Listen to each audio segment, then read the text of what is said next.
నమస్కారం Zee TV news కి స్వాగతం. ప్రతిక్షణం ప్రజాహితం. కంటోన్మెంట్ నియోజకవర్గంలోని బొల్లారంలోని భూలక్ష్మి దేవాలయం వద్ద పౌర్ణమి సందర్భంగా అన్నదానం నిర్వహించారు. ఈ కార్యక్రమానికి ముఖ్య అతిథిగా మల్కాజ్గిరి కాంగ్రెస్ పార్టీ పార్లమెంటరీ అభ్యర్థి పట్నం సునీత మహేందర్ రెడ్డి హాజరై ప్రత్యేక పూజలు చేశారు. కాంగ్రెస్ నాయకులు నరసింహ, అరవింద్ ఆధ్వర్యంలో జరిగిన ఈ కార్యక్రమంలో సునీత రెడ్డి పాల్గొని ప్రజలు తనకు ఎక్కడికి వెళ్లినా మంచి ఆదరణ ఇస్తూ స్వాగతం పలుకుతూ తప్పకుండా గెలిపిస్తామని హామీ ఇస్తున్నారని, కాంగ్రెస్ పార్టీ చేపట్టిన సంక్షేమ పథకాలు తమ విజయానికి ముఖ్యంగా మహిళలు ఉచిత బస్సు సేవలను వినియోగించుకుంటున్నందుకు 7 నియోజకవర్గాల్లో ఉన్న మహిళలు తనకు ఓట్లు వేసి గెలిపించే వీలుందని, గ్యాస్ 500 రూపాయలకు ఇవ్వటం, ఉచిత కరెంట్ లాంటి పథకాలు తక్షణమే అమలు జరగటం వల్ల కాంగ్రెస్ పార్టీకి మంచి ఆదరణ లభిస్తుందని ఓటర్లు విశ్వసిస్తున్నట్లు ఆమె ధీమా వ్యక్తం చేశారు.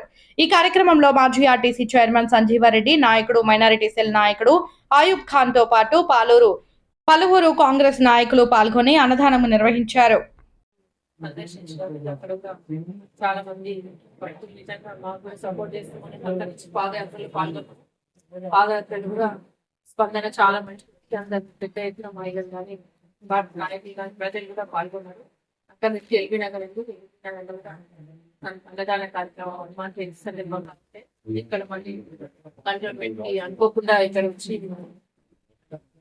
మన అమ్మవారి టెంపుల్కి రావడం, భూలక్ష్మి అమ్మవారి టెంపుల్కి రావడం ఇంకా చాలా సంతోషంగా ఉంది. ముఖ్యంగా మాకు చాలా స్పందన మంచిది. ఎక్కడ చూసినా ప్రమాదంగా పడుతున్నారు. ఇంకా మన దీంట్లో ఇంకా విపరీతమైన మార్పు వస్తుంది. చాలా మంచిగా అన్ని పార్టీలు కూడా జాయిన్ అయ్యాయి కాబట్టి కాంగ్రెస్ పార్టీని అత్యధిక మెజార్టీ గెలవబోతున్నారు. ముఖ్యంగా గతంలో నాకు కూడా అవగాహన ఉంది కాబట్టి ఇక్కడ ఉమ్మడి రంగారెడ్డి జిల్లాలో మంచి హైయెస్ట్ మెజార్టీ ఇస్తారు. కంటోన్మెంట్ కూడా సీఎం గా చెప్పడం జరిగింది. స్పెషల్ ఫండ్ ఇస్తామన్నారు. ఇంకా మొత్తం మల్కాజిగిరి కూడా మంచి డైవ్ ఆఫీస్